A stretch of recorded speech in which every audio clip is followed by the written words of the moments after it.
दोस्तों चैप्टर 1 हमने देखा जिसमें अर्जुन का विषाद योग था, वो पूरी तरह से अपनी बात कहता है, वो हर तरह का रोना कृष्ण के सामने रोता है और वो चाहता है कि कृष्ण उसको युद्ध क्षेत्र से भगा कर ले जाए। तब तक कृष्ण ने कुछ नहीं कहा। चैप्टर 2 में कृष्ण की एंट्री होती है, यहाँ कृष्ण अपनी बात रखना शुरू करते हैं और जो पहला श्लोक है चैप्टर 2 का श्लोक नंबर 2, जो पहला श्लोक और पहली लाइन जो कृष्ण जो बोलते हैं वो कितनी कमाल की लाइन है दोस्तों, वो सुनिएगा। श्री भगवान बोले, हे अर्जुन, तुझे इस असमय यह मोह किस हेतु प्राप्त हुआ? असमय यह मोह किस हेतु प्राप्त हुआ? कृष्ण को ये प्रॉब्लम नहीं थी कि उसको मोह प्राप्त हुआ। कृष्ण को ये प्रॉब्लम नहीं थी कि वो अपने चाचा मामा ताऊ के बारे में सोच रहा है या सोच रहा है कि उनसे कैसे युद्ध करूं। कृष्ण को ये प्रॉब्लम थी कि ये वो टाइम नहीं है जब तुझे ये सोचना चाहिए। तेरे पास सफिशिएंट टाइम था, तू युद्ध जो है वो तेरी चॉइस थी। कृष्ण ने खुद ने युद्ध को बहुत टालने की कोशिश की। जो लोग ये समझते हैं कि कृष्ण महाभारत युद्ध करने वाले हैं, ये ऐसा बिल्कुल नहीं है। कृष्ण ने करीब 20 साल तक महाभारत युद्ध को टालने की कोशिश की और हर तरह के जतन कृष्ण ने टालने के लिए किए, लेकिन जब युद्ध टालना बिल्कुल ही असंभव हुआ तब वो युद्ध हुआ। और उसके पीछे का कारण था अर्जुन की महत्वाकांक्षा, भीम के बदले की भावना, इन्हीं सब चीजों के कारण और दुर्योधन की जिद, इसके कारण महाभारत का युद्ध हुआ, ना कि कृष्ण के कारण। कृष्ण ने सफिशिएंट उसको टाइम दिया, सफिशिएंटली उसको कहा कि भाई तू इस चीज को अवॉइड कर सकता है तो कर दे, इतना बड़ा युद्ध नहीं होना चाहिए। लेकिन अब जब वो युद्ध क्षेत्र में एंट्री कर दिया है तब वो टाइम नहीं होता है पीछे जाने का। और दोस्तों यहीं से हमको बहुत बड़ी सीख मिलती है। जब आप किसी फील्ड में एंटर कर रहे हैं, अगर आप कोई बिजनेस स्टार्ट कर रहे हैं या फिर आप कोई एग्जाम की प्रिपरेशन कर रहे हैं, आप जितनी भी आपको एनालिसिस करनी है आप उसके पहले कर लीजिए, आप उस फील्ड में उतरने के पहले कर लीजिए।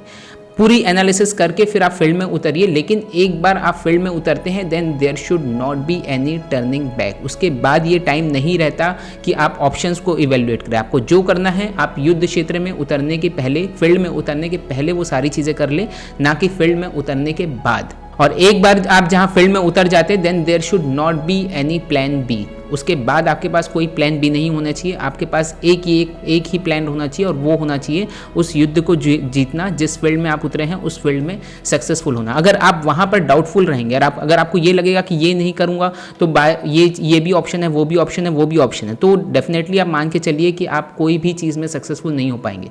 किसी भी चीज़ में सक्सेस पाने का सबसे अच्छा तरीका यही है कि आप जिसमें जा रहे हो आप बाकी सारी चीज़ें, बाकी सारे ऑप्शंस अपने वहाँ पर ख़त्म कर दो।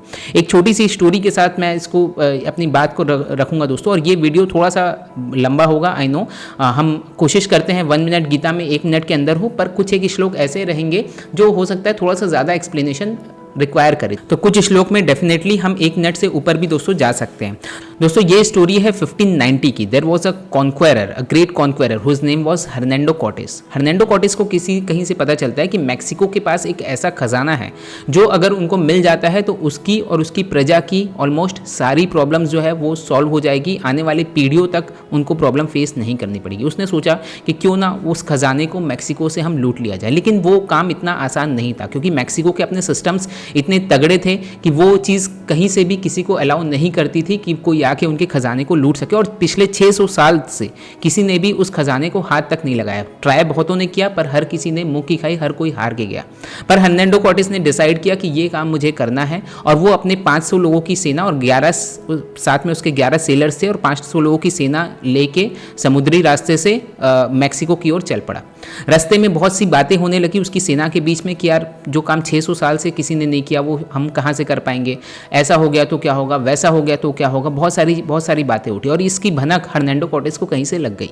वो जैसे ही तट पर पहुंचा उसने कहा, अपने सैनिकों से कहा कि तुम लोग जितने भी सामान हमारी जहाज में है, हमारी बोट में जो भी सामान है, आप उस सारे सामान को आप निकाल लो। उसके सैनिक लोग सारे सामान को निकाल लेते हैं और फिर हर्नांडो कॉर्टेस ने आदेश किया कि जो भी है, जितनी हमारी बोट्स हैं उन सारी बोट्स में आग लगा दो। बर्न ऑल द बोट्स, सारी बोट्स में आग लगा दो। सब ने वो आग लगा दी, सैनिकों ने उनकी बोट्स पे आग लगा दी।